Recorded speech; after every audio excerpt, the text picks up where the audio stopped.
við erum búin að flytja fullt af fólki, fullt af ungu fólki hérna sem ekki talandi á íslensku. Nei. Það kemst ekki inn í skóla. Hvar á það að tilheyra? Þú veist, við erum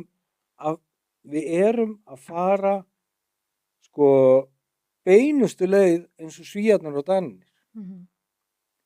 95 heimsótti ég lögregluna í Danmörku og þá spurði lögreglumaður mig, ég gleymi þessu aldrei, og þá fórum við í bjössaðið mitt og við vorum að velta fyrir okkur hvernig við vorum að byrja með þetta hópastarf og svona.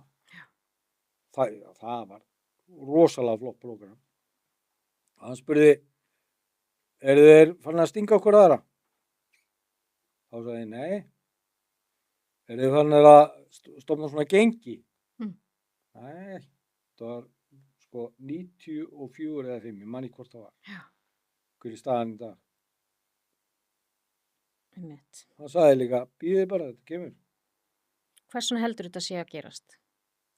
Hver heldur að sé svona, þú veist, megin ástæða? Margar skýringar. Vélvæðing, hraði, samfélagsmiðlar, skólakerfið. Það er svo rosalega margt. Ég fór, veistu hvað, ég er á þeirri skoðun, þá engin lögreglumaður og útskrifast á Íslandi nema að hafa verið með svona pjakk eða einhverja píu sem er í áhættu í afbrotum, sem unglingur í tilsjón að lágmarki 3-4 mánuði.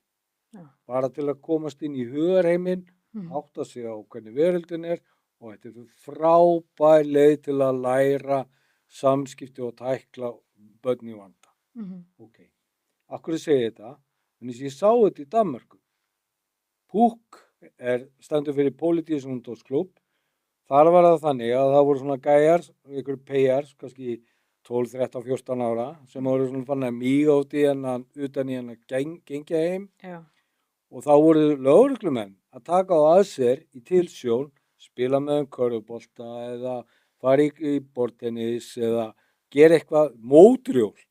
Voru með braut. Þau voru að keyra mótorhjól, skilur. Og þetta var tilsjónin.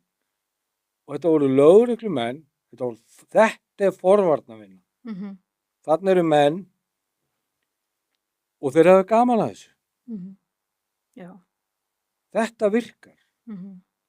Út í Bretlandi, Youth Offending Team, ég hef búin að segja þetta svo oft, ég veit ekki hvort að hlustundur nenn að hlusta á það. Já, bara endilega.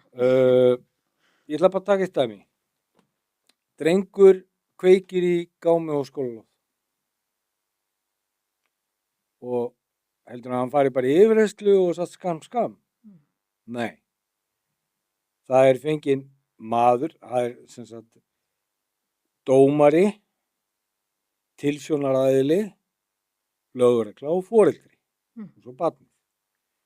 Hann þarf að fara í gegnum fræðslu hjá slökkviliðinu brunavarnir og hættuna í að kveiki í. Já.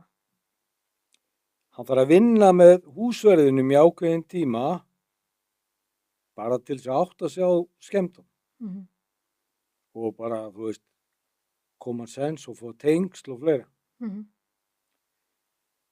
Dómarinn er ekki einhver með hárkollu, sko, í einhverjum svona sem situr uppi.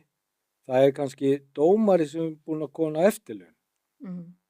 Sem tekur að sér í sjálfboðavinnu. Það er eitthvað sem við Íslendingar gerum ekki mikið. Nei. Nema svona skátum og Lions eitthvað. En þarna erum við að tala sko, tekur að sér í sjálfboðavinnu að dæma drengi. Ef að drengur sýnir raunverulega iðrun og vinnur í sínum málum, segjum hann sig lesblindur, get ekki skrifa, þá er hann með tilsjónamann með sér sem hjálpar honum í því og fari ekki allt ferlið. Svo er skiluð skýrsla í lok af þessum aðila og það er tilsjónaaðilinn sem ber ábyrgð á því. Já. Og þetta má ekki taka meir en 3 mánuði eftir brot. Ef það tekur lengri tíma en 3 mánuði, þá er tilsjónamaðurinn ábyrgur. Ekki barnið, ekki kerfið, skilurðu? Já. Þessu fylgt eftir. Og ef hann sýnir alvöruiðrun, þá fer skýrslan í tætara og hún truflar hann aldrei aftur í lífinu. Hins vegar ef hann brýtur af sér, þá þarf hann að fara að mæta fyrir hárkolludómara. Já.